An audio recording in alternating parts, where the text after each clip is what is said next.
WBP, KP constable এবং SI এর math practice সেটে আজকে আমরা করছি 13 নম্বর সেট। ঠিক আছে, তো তোমাদের কিছু পাঠানো কোশ্চেন আছে, তার সাথে সাথে আমার যে স্টুডেন্ট তারা যে কোশ্চেন পাঠিয়েছে কিছু সেগুলো আছে, আর আমি টেলিগ্রামেও দিয়েছি সেখানে আছে। তো তোমাদের যে অজানা কোশ্চেন আছে পারছো না সেগুলো টেলিগ্রামে দাও, আমি কিন্তু সলভ করে তোমাদেরকে ভিডিও আকারে দিয়ে দেবো যাতে বুঝতে সুবিধা হবে। ওকে, তা তোমরা যদি বুঝতে এখনো যদি না পারো যে এই চ্যানেলের গুরুত্বটা কিন্তু আমি করছি তা নয়, তোমরা পারছো না সেইগুলো পাঠাও, সেইগুলোই আমি করিয়ে দেবো। একদম মানে আমার নিজের মতো করে অঙ্ক নয়, তোমরা পারছো, প্র্যাকটিস করছো, পরীক্ষা দিচ্ছ কোথাও, সেখানে খসো, তো সেখান থেকে যেগুলো পারছো না সেগুলো আমাকে পাঠিয়ে দেবে। ওকে, চলো। ফার্স্ট কোশ্চেন কি বলছে, একটি জলের ট্যাঙ্ক 2/5 ভর্তি আছে। পাইপ এ ট্যাঙ্কটিকে 12 মিনিটে ভর্তি করে এবং পাইপ বি কি করছে, খালি করতে পারে 6 মিনিটে। যদি দুটি পাইপ একসঙ্গে খুলে রাখা হয় তাহলে পুরো ট্যাঙ্কটি ভর্তি বা খালি হতে কত সময় লাগবে? তাহলে আমি কি করব না, সিম্পল জিনিস, যে প্রথমে এদের যে রকম ভাবে আমাদের পরপর আমরা শিখেছি, যে কি বলছে 1 নম্বরে এ আমার করছে 12 মিনিটে ভর্তি করছে, বি আমার কি করছে 6 মিনিটে খালি করছে। ওকে, তাহলে এদের ক্যাপাসিটি কত, টোটাল করবো এলসিএম, তাহলে 12। তাহলে এ আমাকে ভর্তি করছে, পজিটিভ সাইন দেবো, তাহলে 1 লিটার করে, আর বি যেহেতু খালি করছে নেগেটিভ সাইন দেবো, তাই 2 লিটার করে খালি করছে। তো অবভিয়াসলি আমি দেখতে পাচ্ছি ভর্তির থেকে খালির রেট বেশি, তার মানে অবভিয়াসলি তাহলে ভর্তি না হয়ে অ্যান্সারটা খালিই হবে, তাহলে ভর্তিগুলো আমার কি হয়ে গেল, অ্যান্সার কেটে গেল, তো অটোমেটিক্যালি খালিই হবে। ওকে, তাহলে খালি যখন হবে, যখন দুটো একসাথে খুলে দেওয়া হবে এ প্লাস বি, তখন 1 মিনিটে কত লিটার খালি হবে, 2 থেকে 1 বাদ দিয়ে দেবো, বাদ দিয়ে দিলে তাহলে 1 লিটার করে আমার খালি হবে। ওকে, আর এখানে চিহ্নটা বসাচ্ছি না, কারণ এখানে আমি খালি লিখে দিচ্ছি বলতে খালি হচ্ছে, মানে নেগেটিভ লেখার দরকার নেই। ওকে, তাহলে 1 মিনিটে খালি হচ্ছে। এরপরে তাহলে কি বলেছে, 2/5 ভর্তি আছে, গোটা অংশ কিন্তু নয়, তার মানে ক্যাপাসিটি কত, ক্যাপাসিটি 12 লিটার, আর 2/5 ভর্তি আছে, তাহলে কি করবো, 2/5 বলতে তাহলে কত, এটা 12 × 2 = 24, 24 কে 5 এ করলে তাহলে কত হচ্ছে, 5×4 = 20, 5×8 = 40, তাহলে ক্যাপাসিটি এখন কত না 4.8 লিটার। তাহলে 1 মিনিটে ভর্তি করছে 1 লিটার, আর 4.4 লিটার ভর্তি করবে কত মিনিটে, 4.8 মিনিটে। হ্যাঁ কি না, তুমি দেখো 1 লিটার ভর্তি করছে বা সরি খালি করছে 1 মিনিটে, আর এত লিটার মানে 4.8 লিটার, তাহলে খালি করবে কত মিনিটে, 4.8 মিনিটে, তার মানে অ্যান্সার হয়ে যাবে বি। নেক্সট কোশ্চেন কি বলছে, একটি পঞ্চভুজের 4টি কোণ যথাক্রমে এত, পঞ্চম কোণটি কত? দেখো সিম্পল জিনিস, তার মানে আমরা পঞ্চভুজ, তাহলে এই যে পঞ্চভুজ বলো ষড়ভুজ বলো মানে 6টা 7টা যাই হোক না কেন, তাহলে পলিগন যেটাকে আমরা ইংরেজিতে বলি বহুভুজ, তার সূত্র কি, অন্তঃকোণের সমষ্টি কত, অন্তঃকোণের সমষ্টি হলো n-2 ইন্টু কত, ইন্টু হলো 180 ডিগ্রি, ব্যাস। তার মানে n এর মান কত, এখানে n এর মান হলো 5, পঞ্চ, তার মানে 5 - 2 ইন্টু কত, 180 ডিগ্রি, তার মানে 5 থেকে 2 বাদ দিলে 3, আর 18×3 = 54, তার মানে হয়ে গেল 540 ডিগ্রি। এবার 4টে কোণ, পঞ্চভুজ মানে 5টা কোণের সমষ্টি, 540 আমি পেয়ে গেলাম। ওকে, আর 4টে কোণের মান দেওয়া আছে, তো অবভিয়াসলি কি করব, পঞ্চম কোণটা পেয়ে যাব। তাহলে 540 থেকে আমি কি করব না, 94 degree plus 120 degree plus 88 degree plus 110 degree, এটা কি করব, বিয়োগ করব, বিয়োগ করলে আমি কি করব না পঞ্চভুজ পেয়ে যাব। তাহলে এখান থেকে পঞ্চভুজ তুমি দেখে নাও, তাহলে 128 ডিগ্রি হয়ে যাবে সঠিক উত্তর।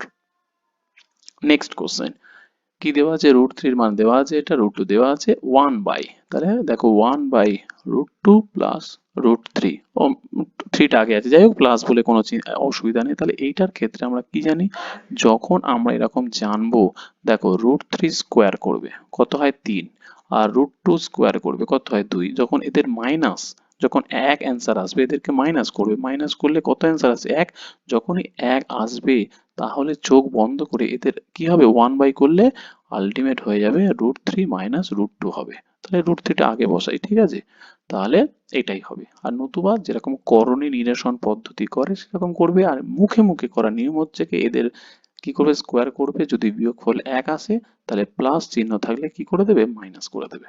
কিন্তু 1/টা কি হয়ে যাবে, উঠে যাবে। তাহলে আলটিমেট হয়ে গেল কত, √3 মাইনাস √2। √3 এর মান কত, 732, আর √2 এর মান কত, 1.414।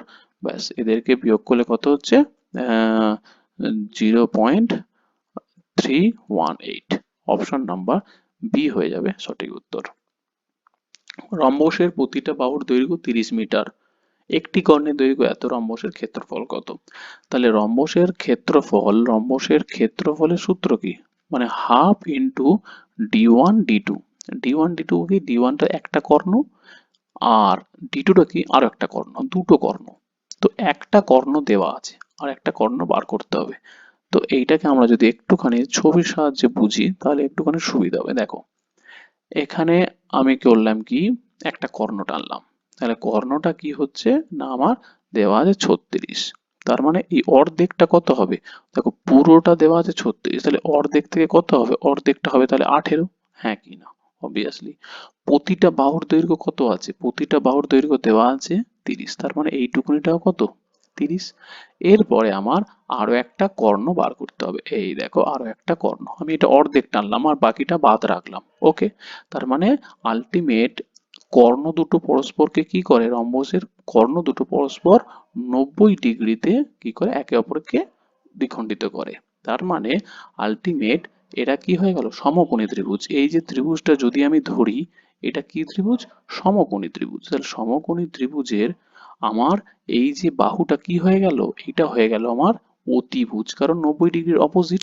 তাহলে অতিভুজ যদি হয়, আমরা পিথাগোরাসের সূত্র কি ফেলতে পারি, অতিভুজের স্কোয়ার ইজিক্যাল টু লম্ব স্কোয়ার প্লাস কি, ভূমি স্কোয়ার। তার মানে এইটা ধরে নিলাম এক্স, কোনটা ধরে নিলাম, এইটুকুনিটা ধরে নিলাম এক্স, সিম্পল জিনিস। তার মানে একটা কর্ণের অর্ধেকটা ধরে নিলাম এক্স, কারণ এই ত্রিভুজটা নিয়ে কাজ করছি। তাহলে এই ত্রিভুজের একটা বাহু আমার এক্স। ব্যাস, তাহলে এখান থেকে 30 স্কোয়ার মানে 900, আর 18 স্কোয়ার মানে 324, আর এক্স স্কোয়ার 500 কত, তার মানে বিয়োগ করলে কত হচ্ছে 576। তাই তো 576 এর রুট করলে এক্স, তার মানে 24। এক্স এর মান হয়ে গেল 24। কিন্তু কর্ণ তাহলে কত হবে, কর্ণ তো হবে ডবল, কারণ গোটাটা আছে, হ্যাঁ কি না। তাহলে কর্ণ হয়ে গেল 2x, তাহলে 48। ব্যাস, এবার এখানে তুমি কি করবে, হাফ ইন্টু d1 এর মান কত, d1 এর মান প্রথম দেওয়া আছে কত, একটা 36 দেওয়া আছে, আর d2 কত বার করলে, d2 বার করলে 48। ব্যাস, কাটাকুটি করো, 24, 24 আর 36 গুণ করো, 8 6 48, 8 আছে, তার মানে চোখ বন্ধ করে তুমি দেখতেই পাচ্ছ, তার মানে 8 8 6 4 24, 4, আবার এটা হতে পারে আবার 24, হ্যাঁ, তার মানে এটা হচ্ছে 8 6 4। অপশন নাম্বার ডি হয়ে যাবে সঠিক উত্তর। নেক্সট কোশ্চেন কি বলছে, যে একটি দ্রব্যের ওপর দোকানদার ধার্য মূল্যের ওপর সর্বাধিক 30% ছাড় দিতে পারেন। এই কথার মানেটা কি, এই যে কথাটা, দেখো অঙ্কের মধ্যে কিছু ভাষা থাকে যেগুলো অঙ্কের টার্ম নয়, বাস্তবিক জ্ঞান। সেটা হচ্ছে কি, এই কথাটা সর্বাধিক 30% ছাড় দিতে পারে, তার মানে কি, তার মানে হলো সর্বাধিক বলতে নো প্রফিট নো লস। 30% ছাড় দিলে তার কোনো লাভ বা ক্ষতি হবে না, এই সর্বাধিকের থেকে নেমে গেলে তখনই ক্ষতি হবে। এই কথার মানেটা হচ্ছে কি তাই। তার মানে কোনো একটা ধার্য মূল্য যদি আমি মার্ক প্রাইস যদি ধরে নিই 100 টাকা, মার্ক প্রাইস যদি আমি ধরে নিই 100 টাকা, তাহলে কস্ট প্রাইস আমার কত হবে, কস্ট প্রাইস হবে 100 মাইনাস 30, মানে 70 টাকা। বোঝা গেল, এই সর্বাধিক 30% ছাড় দিতে পারে মানে কস্ট প্রাইজে নেমে আসলো 70 টাকা। এখন দেখো এর থেকে যদি বেশি ডিসকাউন্ট দেয় তাহলে কস্ট প্রাইসের থেকে কি হয়ে যাবে, কমে যাবে, আর তখনই কি হয়ে যাবে, ক্ষতি হয়ে যাবে। সর্বাধিক ছাড় দিতে পারে মানে নো ক্ষতি, তাহলে কস্ট প্রাইস হয়ে গেল কত, 70, কনফার্ম। এবার বলেছে যদি ধার্য মূল্যে বিক্রি করে, ধার্য মূল্যে কত, 100 টাকা, তাহলে শতকরা কত লাভ থাকবে, লাভ তো সেই 30 টাকাই, গ্যাপ কত, 30 টাকা। তাহলে প্রফিটের পার্সেন্টেজ কত হয়ে যাবে, 30 ডিভাইডেড বাই কার উপরে, কস্ট প্রাইসের উপরে। তাহলে 30 ডিভাইডেড বাই 70 মানে 3/7। তুমি আমাকে বলো 1/7 মানে কত, 14.27%। তাহলে 3/7 বলতে কত হবে, 3 দিয়ে গুণ করবো, 3 দিয়ে গুণ করলে 42.67% হয়ে যাবে। অপশন সি হয়ে যাবে সঠিক উত্তর। নেক্সট কোশ্চেন, বার্ষিক সুদের হার ও সময়ের সংখ্যামান সমান হলে সুদ আসলের 16/25 গুণ, আসলের 16/25 মানে কি? তার মানে আসলের 16/25 বলতে সুদটা হচ্ছে কত? 16 টাকা, আর আসল হচ্ছে গিয়ে 25 টাকা। তুমি আমাকে বলো সুদের হার কখন বলে? সুদের হার কখন বার করতে হয়? যখন ওপরে সুদ থাকে নিচে থাকে আসল, তাই তো? আর 16/25 বলতে কি বোঝাচ্ছে? তাই বোঝাচ্ছে। তাহলে সুদের হার কত? 100%, সরি 100 দিয়ে গুণ করলে তবে তো সুদের হার বেরোবে। তার মানে সুদ আমার 16 টাকা আর আসল হচ্ছে কি 25 টাকা, এটাই লেখা আছে। তাহলে ইন্টু 100%, তাহলে 25 তাহলে 16 কত? 64। তাহলে সুদের হার হয়ে গেল আমার 64%। টোটাল টোটাল সুদের হার। কখন? সুদের হার এবং সময় সংখ্যামান সমান। তাহলে এক বছরে ধরে নিচ্ছি সুদের হার যদি x% হয় আর বছর যদি x হয়, তাহলে টোটাল সুদ কত হয়ে যাচ্ছে? x ইন্টু এক্স, তার মানে এক্স স্কোয়ার, হ্যাঁ কি না? তার মানে এক্স স্কোয়ারের মান হয়ে গেল 64, এক্স এর মান হয়ে গেল 8। ব্যাস, অপশন নাম্বার বি। এখন বুঝতে পারলে না? ঠিক আছে, আমি বুঝিয়ে দিচ্ছি। তাহলে এক বছরে সুদের হার আমার 8%। তাহলে 2 বছরে কি হয়ে যাবে? 16%। 3 বছরে কি হয়ে যাবে? 24%। তার মানে কি হচ্ছে? সুদের হারের সাথে বয়স কি হতে থাকে? গুণ হতে থাকে, হ্যাঁ কি না? এক বছরে 8 হলে 3 বছরে কত? 24। কিন্তু তুমি বলো যদি আমি 8-এর সাথে সময়ও যদি 8 হয়, তাহলে কি 8 কত? 64। সেই জন্যে প্রতি বছরের সুদের হার আর বছর কি হয়ে যায়? মাল্টিপল হয়ে যায়। সেটাই মাল্টিপল হয়েছে, হয়ে এক্স স্কোয়ার হয়েছে। ওকে, নেক্সট কোশ্চেন। কোনো একটি ব্যবসায় কি বলছে? রাম রহিম শ্যাম মিলে মোট এত টাকা বিনিয়োগ করে। রাম রহিমের থেকে এত টাকা বেশি মূলধন দেয়, রহিম শ্যামের থেকে এত টাকা বেশি মূলধন বিনিয়োগ করে। ব্যবসা শেষে বছরে কি হচ্ছে? এত টাকা লাভ হলে শ্যামের লভ্যাংশ কত? দেখো এটা কিন্তু সেই যে লভ্যাংশের অঙ্ক তা কিন্তু নয়, পাতি এমনি পাতি লাইনের অঙ্ক। মানে এটা অঙ্ক পড়ে হয়তো ভাববে যে সেই লভ্যাংশের অঙ্ক, লাখপতি বা আমার লাখপতি না, ব্যবসায়িক। সেই রকম কিন্তু কিছুই নয়, কিন্তু এখানে অঙ্কের মধ্যে দেবে কিচ্ছুই নেই। এখানে তুমি যদি দেখো শ্যাম, প্রথমে শ্যাম থেকে ধরি, শ্যামের থেকে শ্যাম আমার এক্স টাকা দিয়েছে, তাহলে বলো রহিম তাহলে ক টাকা দিয়েছে? এক্স প্লাস কত? 5,000 টাকা। তারপরে কি দিয়েছে? রাম, রাম রহিমের থেকে 2,000 টাকা বেশি। তাহলে এ যদি এক্স প্লাস 5,000 দেয়, এ তাহলে কত দেবে? 2,000 বেশি। তার মানে 2,000 যোগ করে দিলাম 7,000 টাকা। এবার তুমি বলো তিনজনে মিলে কত টাকা দিচ্ছে? দেখো এক্স এক্স এক্স কত? 3x, আর 5 7 কত? 12,000। ব্যাস, তিনজনে মিলে দিচ্ছে এই টাকাটা। এই দেখো তিনজনে মিলে ক টাকা দিয়েছে? এইটা। তার মানে এইটা ইজিক্যাল টু কত? এটা। 12,000 টাকা এই পারে চলে আসলো, তার মানে কত হচ্ছে? 36,000 টাকা, হ্যাঁ কি না? তাই তো, ঠিকই তো আছে। ঠিকই আছে। তার মানে এদিকে হয়ে গেল, সরি সরি সরি সরি, এটা কত আছে? ও সরি, এখানে 48,000 টাকা, হ্যাঁ সরি, আমি কি রয়েছি, 48 কোথায়? না কি 84? বছর শেষে, আচ্ছা হ্যাঁ, ব্যবসা শেষে বছরের শেষে ধরো লাভ হলে শ্যাম লভ্যাংশ কত টাকা পাবে আলটিমেট? তাহলে দেখো হ্যাঁ ঠিকই তো আছে, 48 থেকে এটা 12 এপারে চলে গেলে তাহলে 36,000 টাকা। আর এদিকে এক্স এর মান তাহলে হয়ে গেল 12,000 টাকা। তাহলে এক্স দিয়েছে আমার, প্রথমে স্যাম দিয়েছে 12,000, তারপরে রহিম দিয়েছে তাহলে 12 5 কত? 17,000। আর রাম দেবে কত? আবার এর সাথে কি করব? কত যোগ করব? 2,000। তার মানে 19,000 যোগ করব, ব্যাস। এবার এদের রেশিও, কারণ দেখো লাভ কি হয় না, রেশিও আকারে যে যেরকম টাকা দিয়েছে সেই আকারে হয়। তাহলে তিনজনের যদি আমি রেশিও করি, আমি আর অত লিখছি না আর কি, তিনটে শূন্য তিনটে শূন্য কেটে যাবে, তাহলে কত হবে? 12:17 কত? 19। ব্যাস এই টাকাটা। এরপরে তাহলে এটা কে? এটা হচ্ছে কে শ্যাম, এটা হচ্ছে কে রহিম, এটা কে? রাম। এরপরে ব্যবসা শ্যামের কথা বলেছে, শ্যামের লভ্যাংশ তাহলে কত? শ্যামের 12, তার মানে শ্যামের লভ্যাংশ 12 ডিভাইডেড বাই কত? এদিকে 17 আর এদিকে 12, কত হচ্ছে? 29, 29 আর আর 29 আর 19, তাই তো 29 এদিকে 48। তার মানে 12/48 ইন্টু কত? ইন্টু 96। তাহলে টোটাল টাকাটা কত? 9,600 পেয়েছে। তাহলে 48 200, 12 দুগুণে তাহলে কত? 2,400 টাকা। অপশন নাম্বার এ হয়ে যাবে সঠিক উত্তর। সিম্পল জিনিস, ব্যাস। নেক্সট কোশ্চেন কি বলেছে? দেখো এখানে বলছে আমার কি আছে, এ এর গতিবেগ বি এর গতিবেগের দ্বিগুণ, আবার বি এর গতিবেগ সি এর থেকে 3 গুণ। কিন্তু সি 42 মিনিটে একটি দূরত্ব অতিক্রম করলে এ কত সময় তা অতিক্রম করবে? সিম্পল জিনিস, দেখো আমি প্রথমে কি করব, গতিবেগ দিয়ে অনুপাত করব। A is to B is to C. কি দেওয়া আছে? যে সি এর গতিবেগের 3 গুণ। তাহলে সি যদি 1 যায়, বি তাহলে কত যাবে? 3 যাবে। আবার এর গতিবেগ বি এর গতিবেগের দ্বিগুণ, তার মানে এ যাবে 6। তাহলে গতিবেগের অনুপাত যা হবে, তাহলে সময়ের অনুপাত কি হবে? কি হয়ে যাবে সময়ের অনুপাত? না, উল্টে যাবে, অনন্যক হয়ে যাবে। 1-এর 6, 1-এর 3 আর 1-এর উল্টো করলে 1। কিন্তু অনুপাত তো আর এরকম ভাবে ফ্র্যাকশনে বা ভগ্নাংশে হয় না। তাহলে কি করব? 6 দিয়ে গুণ করব।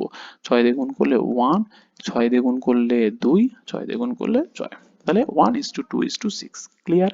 তার মানে তিনজনের আমার সময়ের অনুপাত হয়ে গেল 1:2:6। দেখো সি এর 42 মিনিট সময় লাগে, তার মানে সি এর কত?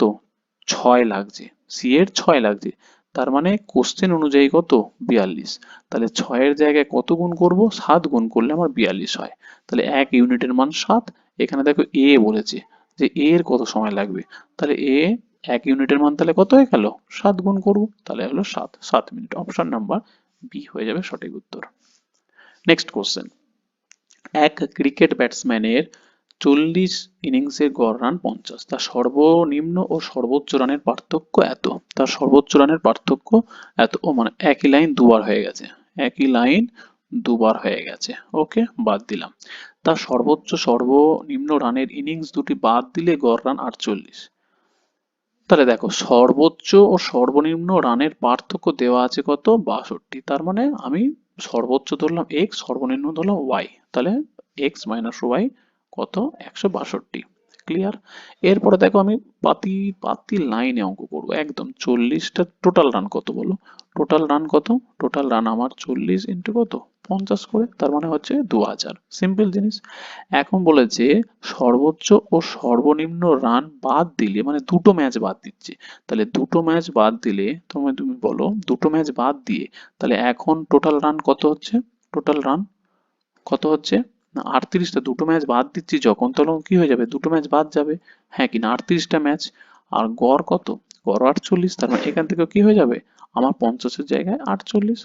ব্যাস, সিম্পল জিনিস। তাহলে এখানে আমার কত চলে আসছে? না মাল্টিপ্লাই করব। মাল্টিপ্লাই করলে আমার এখানে তাহলে কত হয়ে গেল? এদিকে 1824। 1824। ব্যাস। তাহলে এই যে গ্যাপটা কেন কমেছে? কারণ দুটো ম্যাচ কমে গেছে বলে, কারণ সর্বোচ্চ সর্বনিম্ন বাদ দিয়েছে। তার মানে আমি যদি বলি বাদ দিয়েছে, মানে এই দুটো গ্যাপের মধ্যে কে ঢুকে আছে? দুটো ম্যাচ ঢুকে আছে, এক্স প্লাস ওয়াই ঢুকে আছে। তাহলে এক্স প্লাস ওয়াই কত হবে? না 2000 মাইনাস 1800 কত? 24। তার মানে হয়ে গেল 1824 বাদ দিলে তাহলে আলটিমেট হয়ে যাচ্ছে 176। ক্লিয়ার? তুমি দেখো এক্স মাইনাস ওয়াই 162 আর এক্স প্লাস ওয়াই কত? 176। এখান থেকে বলেছে সর্বোচ্চ রান কত? দুটো বিয়োগফল এত, দুটোর যোগফল এত। তাহলে সর্বোচ্চ কি হয়ে যাবে? না দুটো যোগ করে কি করব? না 2 দিয়ে ভাগ করব। হ্যাঁ কি না? অবভিয়াসলি। তাহলে 338 ডিভাইডেড বাই 2 মানে 169 হয়ে যাবে সঠিক উত্তর। নেক্সট কোশ্চেন, একটি ওয়ালেটে 10 টাকা 50 টাকা নোটের সংখ্যা 14টি আছে।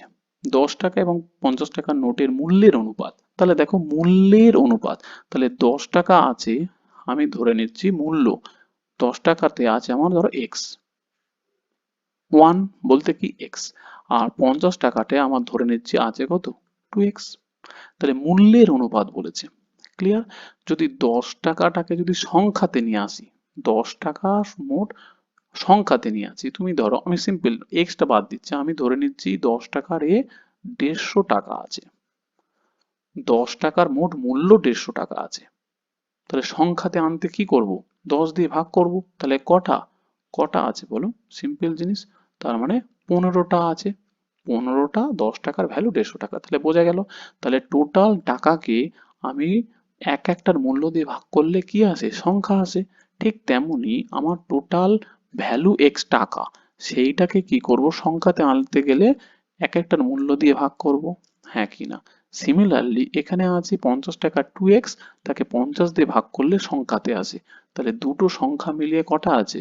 দেখো 14টা। ব্যাস, এখান থেকে মুখে মুখে হয়ে যায়। দেখো 50 হবে লসাগু, তার মানে 5x প্লাস কত 2x, 50টা এই পারে চলে যাবে, হ্যাঁ কি না? ব্যাস, 7x মানে হয়ে গেল 14 ইন্টু কত 50, x এ 7 2 14, তাহলে x এর মান হয়ে গেল 100 টাকা। তাহলে x এর মান কত? এদিকে 100 টাকা, এদিকে 2x এর মান কত 200 টাকা, দুটো যোগ করলে কত 300 টাকা। অপশন নম্বর বি হয়ে যাবে সঠিক উত্তর। তো কত ক্যালকুলেশন ফার্স্ট করতে গেলে কিন্তু ভাই নামতা রুট ফুট এগুলো কিন্তু জলের জল রাখতে হবে, তবে হবে ফার্স্ট আর কি। বাকি অঙ্ক কিন্তু করতে করতে তুমি ঠিক ধরে ফেলবে কোন লাইনে করবে, এত শর্টকাট মেথড কিচ্ছু দরকার নেই একদম। এক ব্যক্তি সাইকেলে করে এত কিমি প্রতি ঘন্টা গতিবেগে সকাল 9টায় অফিসে পৌঁছায়, ভালো কথা। কিন্তু 8 কিমি প্রতি ঘন্টা গতিবেগে কি হচ্ছে না সকাল 11টায় গেলে 11টায় পৌঁছাচ্ছে। তিনি যদি 10টায় পৌঁছাতে চান তবে কিলোমিটার কত তার হবে, গতিবেগ কত হবে। দেখো, সিম্পল জিনিস, সিম্পল ভাবে একেবারে কিরকম ব্যাপার, গতিবেগের অনুপাত কি হচ্ছে, আমি প্রথমে ধরে নিচ্ছি আমার 12, ধরে নিচ্ছি না, যেটা দেওয়া আছে 12 আর এটা 8, তাহলে 12:8 মানে কত হচ্ছে 4, সরি 4 3 12, 4 2 8। তাহলে সময় তাহলে কি আসবে, সময় আমাকে কি আসবে 2:3, হ্যাঁ কি না? হয়ে গেল। তাহলে সময় যদি এটা আসে, সময়ের আমার বেশি লাগছে, হ্যাঁ কিনা? বেশি লাগছে তো, কত বেশি? আগে লাগতো 2 ইউনিট সময়, এখন লাগছে 3 ইউনিট, তাহলে সময় আমার বেশি লাগছে, তাহলে 1 ইউনিট সময় আমার বেশি লাগছে, তাহলে 1 ইউনিট সময় বেশি লাগছে। আর কোশ্চেন অনুযায়ী 9টায় পৌঁছাতো, এখন পৌঁছাচ্ছে 11টায়, তাহলে ক ঘন্টা বেশি সময় লাগছে? রেশিও অনুযায়ী 1 ইউনিট বেশি লাগছে, আর কোশ্চেন অনুযায়ী 2 ঘন্টা সময় বেশি লাগছে, তাহলে 1 ইউনিটের মান 2 ঘন্টা। তাহলে 2 ইউনিট, এই 2 ইউনিটটা ধরলাম, তাহলে 2 ইউনিটের মান কত 4 ঘন্টা। তার মানে এই 2 ইউনিটে কখন পৌঁছাতো, সকাল 9টায় পৌঁছাতো। কত কিলোমিটারে? 12 কিলোমিটারে, কারণ 2 ইউনিটটাকে প্রথমে আছে, 2 ইউনিটকে কত করে যেত 12 কিলোমিটারে যেত। তাহলে ডিস্টেন্স ইজ ইকাল টু কত, স্পিড ইন্টু টাইম। স্পিড কত তুমি বলো, 2 ইউনিটে যখন যাচ্ছিল প্রথমে স্পিড কত 12 কিলোমিটার, টাইম কত, টাইম দেখো 4 কিলোমিটার, তাহলে 48 কিলোমিটার হয়ে গেল ডিস্টেন্স। এখন এখন বলেছে 10টায় পৌঁছাতে হবে। দেখো, এই যে 4 ঘন্টা লেগেছিল প্রথমে, এই 4 ঘন্টা লেগেছিল তখন কটায় পৌঁছাচ্ছিল, 9টায় পৌঁছাচ্ছিল। তার মানে 9টায় পৌঁছাতে আমার 4 ঘন্টা লাগছে, তাহলে 10টায় পৌঁছাতে ক ঘন্টা লাগবে, 5 ঘন্টা লাগবে। সিম্পল ব্যাপার, 1 ঘন্টা বেড়ে গেলে এদিকেও 1 ঘন্টা বাড়বে, তার মানে 5 ঘন্টা লাগবে। এখন তাহলে টাইম হয়ে গেল 5 ঘন্টা। ডিস্টেন্স দেখো দেওয়াই হয়ে গেছে, সরি বার করে ফেলেছি, 48 কিলোমিটার। এখন তাহলে স্পিড কি হবে, ডিস্টেন্স বাই টাইম। তাহলে ডিস্টেন্স কত 48, টাইম কত 5, 5 9 45, 5 6 30, 9.6 কিলোমিটার প্রতি ঘন্টা। অপশন বি হয়ে যাবে সঠিক উত্তর। নেক্সট কোশ্চেন, দুটি নল এ ও বি একটি খালি চৌবাচ্চা যথাক্রমে 24 মিনিট ও 32 মিনিটে পূর্ণ করে। যদি দুটি নল একত্রে খুলে দিয়ে কিছুক্ষণ পর বি নল বন্ধ করে দেওয়া হয়, তাহলে তাহলে বি নলটা কিন্তু বন্ধ করে দেওয়া হয়েছে, শেষ পর্যন্ত কে চলেছে, শেষ পর্যন্ত কিন্তু এ চলেছে। চৌবাচ্চা যদি 18 মিনিটে পূর্ণ হয়, 18 মিনিটে পূর্ণ হয় মানে এই অঙ্কের মধ্যে লুকিয়ে আছে 18 মিনিট ধরে কে চলেছে, 18 মিনিট ধরে চলেছে একমাত্র এ, বি কিন্তু আগে বন্ধ করে দেওয়া হয়েছে। তাহলে মানে গোটা 18 মিনিট ধরে কে চলেছে, এ চলেছে, আর বি কিছুক্ষণ চলেছে, কিছুক্ষণটাই বার করতে বলেছে। ওকে, তার মানে আমি করব কত, এ কত 24 মিনিটে, বি কত 32 মিনিটে পূর্ণ করে, এদের এলসিএম কত 96। তাহলে এ 4 লিটার ভরে 1 ঘন্টায় বা 1 মিনিটে, আর বি 3 ঘন্টা ভরে, ভাগ করলাম, ব্যাস হয়ে গেল।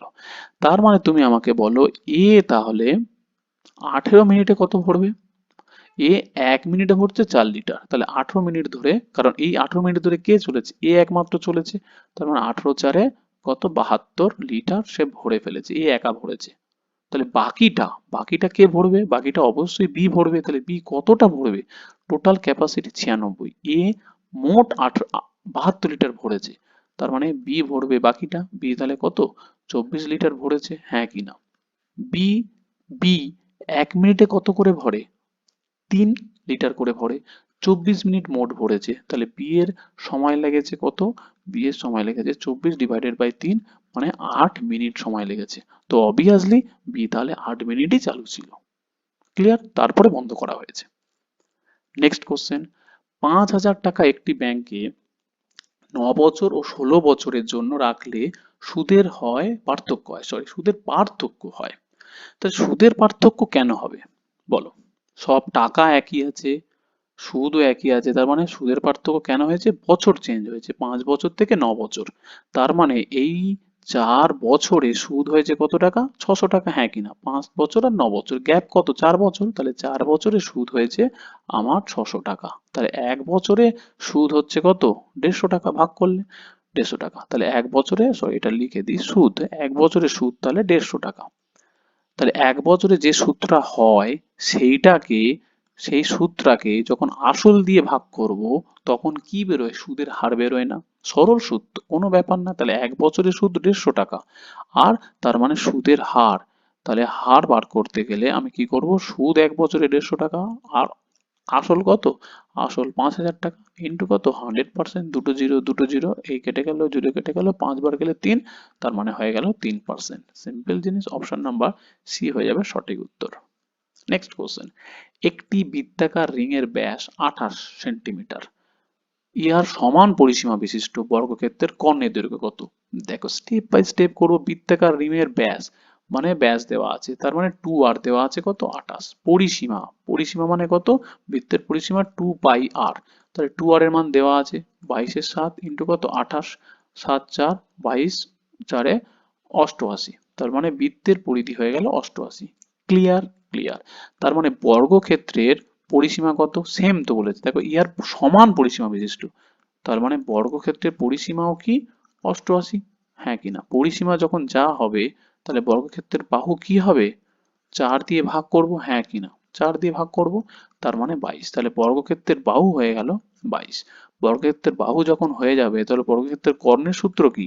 কর্ণের সূত্র হচ্ছে √2 ইন্টু কত? √2 ইন্টু বাহু, তাহলে √2 ইন্টু বাহুর মান কত? 22, তার মানে 22√2। অপশন নাম্বার সি হয়ে যাবে সঠিক উত্তর।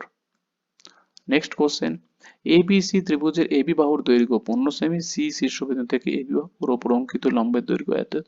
দেখো অঙ্ক দেখে মনে হচ্ছে জ্যামিতি, তাই না? হ্যাঁ কিনা? জ্যামিতি তো, এইসব আবার ত্রিভুজের চিহ্ন দেওয়া আছে, কিন্তু অঙ্ক একটু পড়বে দেখবে জ্যামিতি মোটেই নয়, এটা একদম পুরো পরিমিতির অঙ্ক। তুমি দেখো শীর্ষবিন্দু দেওয়া আছে সি, তাহলে সি এটা, এ এটা, বি এটা, এবির দৈর্ঘ্য কত দেওয়া আছে? 15। দেখো এবি দৈর্ঘ্য দেওয়া আছে 15, আর এবি বাহুর ওপর অঙ্কিত লম্বের দৈর্ঘ্য, মানে অঙ্কিত লম্ব বলতে এইটা, তার মানে দেওয়া আছে কত? 12। তার মানে ভূমি দেওয়া আছে 15, উচ্চতা দেওয়া আছে 12। তাহলে ক্ষেত্রফল, ত্রিভুজের ক্ষেত্রফলের সূত্র কি? হাফ ইন্টু কি? ভূমি গুণিত কি? উচ্চতা। দেখো সিম্পল জিনিস, শুধু ভাষায় লেখা আছে, 15 ইন্টু উচ্চতা 12, দুবার গেলে কত? 6, 15 6 কত? 90। অপশন নাম্বার সি হয়ে যাবে সঠিক উত্তর।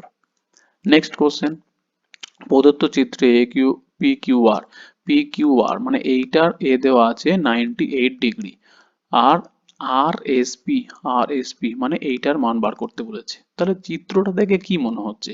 চিত্রটা দেখে মনে হচ্ছে এটা একটা বৃত্তস্থ চতুর্ভুজ। তাহলে বৃত্তস্থ চতুর্ভুজ মানে বৃত্তের ভেতরে একটা চতুর্ভুজ আছে। তাহলে এটা জেনে রাখো, বৃত্তস্থ চতুর্ভুজের বিপরীত কোণগুলোর মান কি হয়ে যায়? 100 কত ডিগ্রি? 80 ডিগ্রি। এই কোণ আর এই কোণের সমষ্টি 180 ডিগ্রি। তাহলে তার মধ্যে একটা কোণ কত? একটা কোণ 98 ডিগ্রি। তাহলে আরেকটা কোণ কত হবে? বিয়োগ করব। ব্যাস, সিম্পল জিনিস, তা তো আর কিছু ব্যাপার নয়, তাই না? 80, তার মানে হয়ে গেল 82 ডিগ্রি। অপশন নাম্বার এটা হয়ে যাবে সি সঠিক উত্তর, 82 ডিগ্রি। ওকে, চলো এই পর্যন্ত।